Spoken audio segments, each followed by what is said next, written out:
श्राद्ध पक्ष की दशमी, एकादशी और द्वादशी, इन 3 तिथियों पर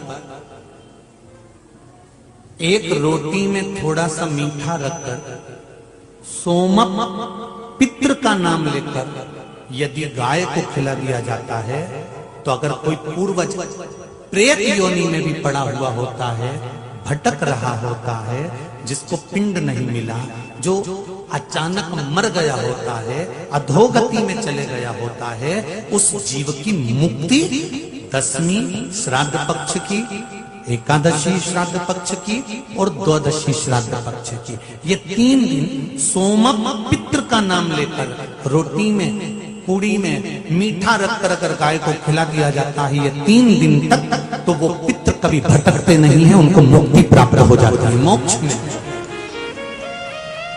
पितृपक्ष को हम समझे। किसी ने कहा नखून मत काटना, किसी ने कहा नया कपड़ा मत लेना, पितृपक्ष में 16 दिन नए कपड़े नहीं लेना चाहिए, कोई कहे ये नहीं करना चाहिए, कोई कहे मकान का मुहूर्त, कोई कहे ये मुहूर्त, कोई कहे वो मुहूर्त, कोई कहे अच्छा काम करने के लिए मत जाओ, अच्छा मंगल कार्य के लिए आगे मत बढ़ो। शिव महापुराण की कथा कहती है कि पितृ बुरे नहीं होते हैं,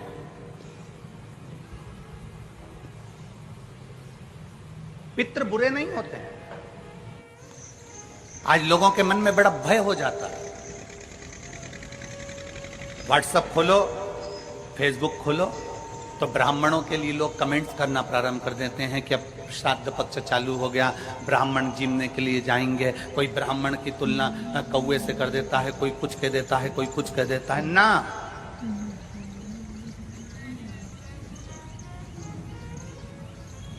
गायत्री करने वाला ब्राह्मण, वेद पाठ करने वाला ब्राह्मण, संध्या करने वाला ब्राह्मण की तुलना किसी साधारण से नहीं होती, उसकी तुलना तो स्वयं नारायण और ब्रह्मा से होती है, स्वयं नारायण और ब्रह्मा से होती है। किसी ने कहा कि तुम अभी नया वस्त्र मत लो, पितृपक्ष चल रहा, नया काम मत चालू करो, पितृपक्ष चल रहा है। श्राद्ध का मतलब क्या है? श्राद्ध का मतलब है आपकी पूर्ण श्रद्धा, आपका पूर्ण विश्वास, आपका पूर्ण भरोसा, पूर्ण श्रद्धा, पूर्ण विश्वास, पूर्ण भरोसा।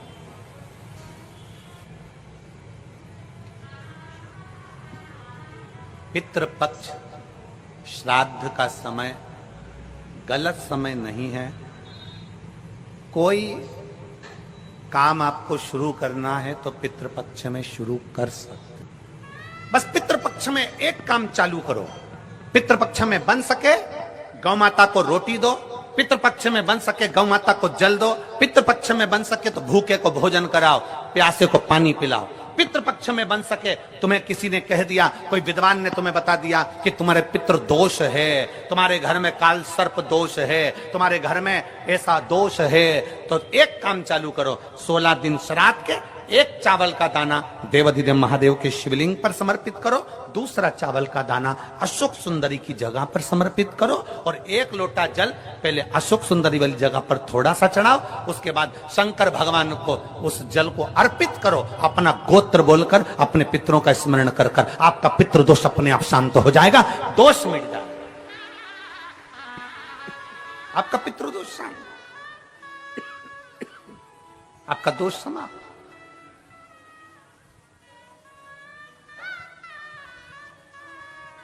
एक चावल का दाना शिवलिंग के ऊपर, एक चावल का दाना अशोक सुंदरी के ऊपर।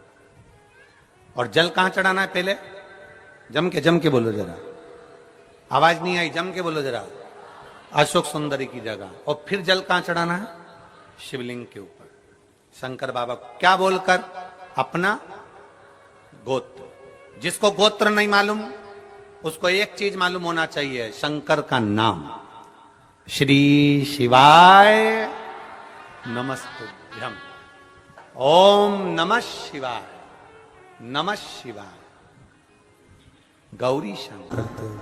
शिव महापुराण की कथा कहती है दक्ष प्रजापति के पुत्रों को देवर्षि नारद ने भजन में लगा दिया। एक बेटी हुई जिसका नाम था स्वधा। क्या नाम है उसका? जम के बोलिए जरा, स्वधा। जितने लोग कथा सुन रहे हैं आस्था चैनल पर, पंडाल में, फेसबुक, यूट्यूब पर, तर्पण शिव महापुराण में इस नाम का उच्चारण 5 बार आप लोगों को करना है। ये स्वधा दक्ष प्रजापति की बेटी है और पितरों की धर्म पत्नी है।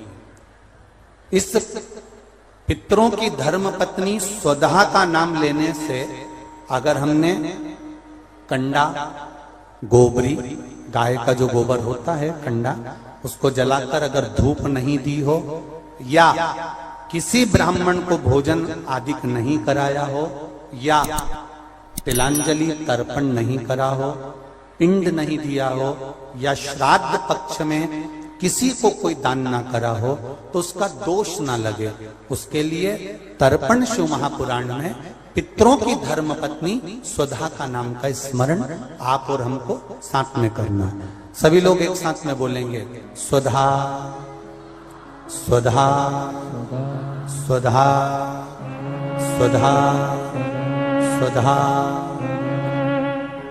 बस ये 5 बार जो उच्चारण आपने पितरों की धर्मपत्नी स्वधा का करा है, जिस समय पर पितृलोक से आर्यमा देव के साथ में हमारे यहां पर आते हैं। और मेरा बहुओं से निवेदन है, बेटियों से निवेदन है, माताओं से निवेदन है, मान लो आपको कोई ब्राह्मण देवता ने कहा कि आपके यहां पितृदोष है,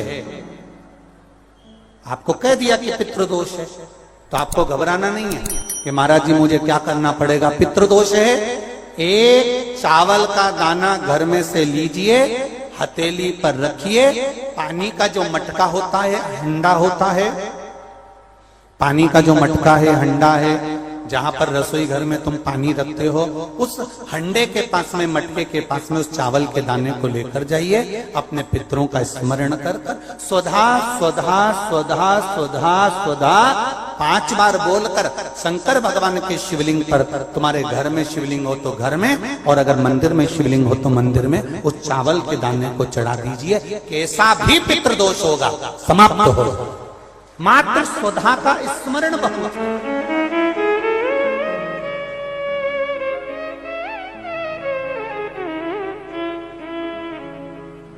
हम तो उनसे भी कहेंगे जिनका बार बार एक्सीडेंट होता हो, जो बार बार गिरते पड़ते रहते हो, बार बार एक्सीडेंट होता हो, बार बार उनको चोट लगती हो, बार बार, और उनको भी कहेंगे जिनको सर्दी की बीमारी या दमे की बीमारी या श्वास की बीमारी, उनसे भी कहेंगे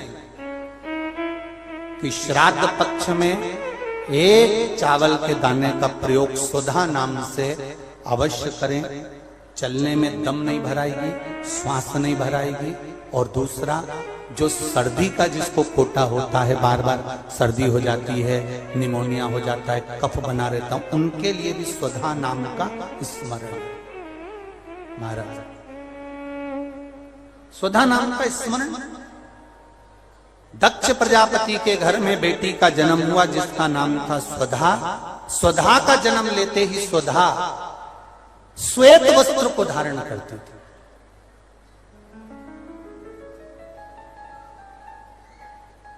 कोई वस्त्र अगर स्वधा पहन रही है तो श्वेत वस्त्र धारण कर रही है। एक दिन माता प्रसूति ने स्वधा को बुलाया। स्वधा आप इधर आओ। स्वधा आई। हाँ मां। बेटी, जब घर में इतने सारे आभूषण हैं,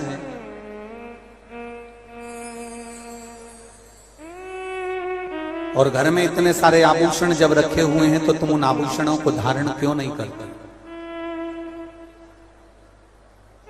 उन आभूषणों को क्यों नहीं पहनते? घर में इतने सारे वस्त्र रखे हैं तो तुम उन वस्त्रों को धारण क्यों नहीं करते?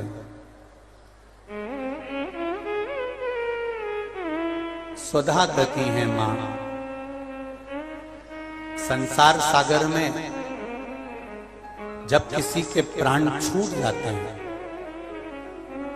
और प्राण छूटने के बाद वो जीवात्मा अगर अच्छी जीवात्मा है तो वो देवलोक चली जाती है, जो बुरी जीवात्मा है वो भटकती रहती, भटकती।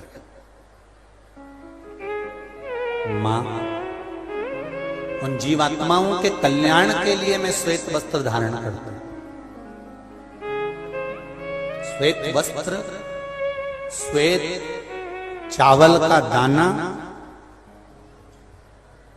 श्वेत दूध, श्वेत दही, श्वेत शकरखंड, श्वेत पुष्प, श्वेत जनेऊ, श्वेत वस्त्र, ये मेरे शंकर भगवान को अति प्रिय लगते हैं। उसका कारण है कि उनको पितरों को मुक्ति देना होती है, पितरों को मोक्ष देना होता है। आज एक प्रश्न किसी ने सीहोर ऑफिस में भेजा है कि गुरुजी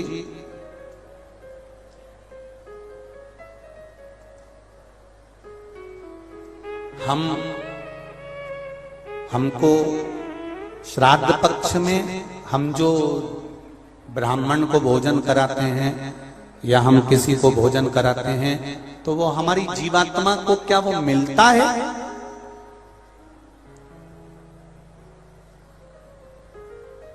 क्या विचार है भाई? अशोकनगर वालों बोलो जरा जल्दी से। प्रश्न भेजा है किसी ने। हम अगर किसी ब्राह्मण को भोजन करा रहे हैं, हम किसी को भोजन दे रहे हैं तो वो हमारी जीवात्मा को मिलता। 3 प्रश्न हैं और तीनों प्रश्न का उत्तर जरा देखिएगा, बड़ा ध्यान रखना। और जिसने प्रश्न करा है उत्तर प्रदेश से वो ध्यान से सुनना भाई। हमने ब्राह्मण को भोजन कराया, हमने संत को भोजन कराया, हमने गुरुजी को भोजन कराया, तो वो मिलेगा।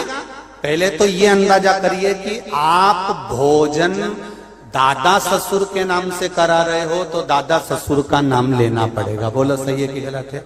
गोत्र बोलना पड़ेगा। उसका कारण क्या होता है कि हमने पत्र लिखा और ये पत्र लिखकर हमने इसको मोड़कर हमने वो डाकघर के डब्बे में डाल दिया। हमने नाम लिखा, पता लिखा, पिन नंबर लिखा, एड्रेस पूरा लिखा, मोबाइल नंबर पूरा लिखा और हमने डब्बे में डाल दिया। अब पूरे अशोक नगर में चौराहे चौराहे पर ढेर सारे डाकघर के डब्बे लगे। इन सब डब्बों में से चिट्ठी इकट्ठी होती है, एक जगह पर आती है, बड़े डाकघर में पहुंचती है, बड़े डाकघर में से छटकर फिर एड्रेस पढ़ा जाता है। एड्रेस में तुम्हारा नाम पढ़ेगा, बाद में पहले ये पढ़ेंगे कि पिन नंबर क्या है, फिर पढ़ेंगे कि शहर का नाम क्या है। उसमें लिखा होगा गुना और गुना का पिन नंबर डाला होगा तो चिट्ठी को छाट छाट कर अलग रखते जाएंगे। अब गुना में ये चिट्ठी बड़े डाकघर में जाएगी, बड़े डाकघर में चिट्ठी पहुंची गुना के। अब वहां पर बैठकर छाटा गया कि बजरंग कॉलोनी के पास कौन रहता है, तो एलआईजी के पास कौन रहता है, तो चारभुजा नाथ जी के पास कौन रहता है, तो राजेश्वर मंदिर के पास कौन सा रहता है, कौन से वार्ड में रहता है, उसको छाट कर अलग रखा जाएगा। फिर वहां के डाकघर वाले व्यक्ति को, उस डाकिया को वो दिया जाएगा और उससे कहा जाएगा कि ये चिट्ठी पहुंचा दो। अब जरा प्रोसेस देखिए, डाली थी अशोकनगर में, इतने सारे डब्बों में इकट्ठी होकर एक डब्बे की चिट्ठी एक जगह पर इकट्ठी हुई बड़ी डाकघर में, वहां से इकट्ठी होकर फिर दूसरे डाकघर में गई, वहां से फिर धीरे धीरे डिवाइड होती चली गई। उसी तरह तुम्हारी लिखी हुई डाकघर की चिट्ठी जब वहां तक मुंबई पूना तक जा रही है और सही जगह नाम और एड्रेस है तो सही जगह पहुंच रही है। उसी तरह अगर श्राद्ध पक्ष में तुमने ब्राह्मण को भोजन कराया है, नाम और गोत्र लेकर कराया है, तो वो उस तक पहुंचता ही है, ये निश्चित है, उस तक पहुंचेगा। फिर दूसरा प्रश्न किया उसने, गुरुजी से पूछ के बताना कि गुरुजी तो कथा में कहते हैं कि मनुष्य की योनि छूटने के बाद फिर कौन सी योनि मिलती है किसको मालूम। ये गुरुजी ने कथा में कहा। तो हम भी नहीं कह रहे झूठ की हमने कथा में नहीं की, हमने कहा। तो उसने प्रश्न करा, अगर वो दूसरी योनि में होगा तो तुमने जो भोजन दिया, हो सकता है वो सांप बन गया, चींटी बन गया, झिंगूर बन गया, शेर बन गया, तो वो खीर पूड़ी खाएगा क्या? और पंडित जी को तो खीर पूड़ी खिलाने का बोलते हैं। फिर जब वो दूसरी योनि में पहुंच गया तो उसको खीर पूड़ी कैसे मिली? पंडित जी से, गुरु जी से पूछ के बताओ। तो हमारा निवेदन है, जब हम यहां से रुपया अमेरिका भेजते हैं तो वहां हमारा इंडियन पैसा नहीं होता, वहां डॉलर में चेंज हो जाता है। उसी तरह खीर पूड़ी भी डॉलर में चेंज हो जाती है, जैसा वो खाएगा वैसा उसे मिल जाएगा। जब भारत की करेंसी, भारत का पैसा यहां से डाला आपने अमेरिका, तो अमेरिका में बदल गया, आपने ऑस्ट्रेलिया डाला वहां में बदल गया, आपने कहीं डाला नेपाल ले गए तो नेपाल की करेंसी में बदल गया। जब यहाँ का रुपया वहां पहुंचकर वहां के रुपये में चेंज हो जाता है, तो हमने जो खीर पूड़ी ब्राह्मण को दी है और तुम्हारे यहाँ का वो जीव सांप बना कि झिंगुर बना कि शेर बना कि गीदड़ बना, उसको उस रूप में जो वो खाता होगा उस रूप में मिल जाता। डॉलर चेंज, यहाँ की खीर पूड़ी चेंज, वहां जाते से।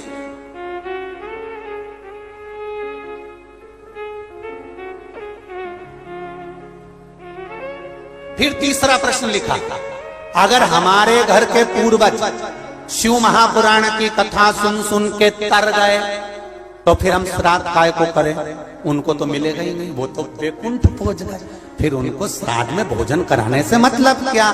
तो हमारा इतना सा कहना है, यूपी वालों जो तुमने प्रश्न करा बहुत जोरदार करा रे, तो एक उत्तर और अच्छे से सुन लो कि मान लो तुमने अगर श्राद्ध में भोजन कराया और तुम कह रहे उनका तो मोक्ष हो गया शिव पुराण सुनकर, फिर श्राद्ध करने से कौन सा फायदा? तो तुम भोजन कराओ, ये भोजन का फल वहां जाएगा। जैसे तुमने कोई सामान या रुपया मुंबई भेजा तुम्हारे रिश्तेदार किया, और मुंबई में रिश्तेदार का मालूम पड़ा कि उनने घर छोड़ दिया या वो कहीं चले गए या वो कहीं समाप्त हो गए, तो वो रुपया, वो सामान तुम्हारा वापिस तुम्हारे पास आ जाएगा। तो तुमने जो पुण्य करा है अगर उसने नहीं लिया तो वो पुण्य तुम्हारे खाते में वापिस आ जाएगा। इसलिए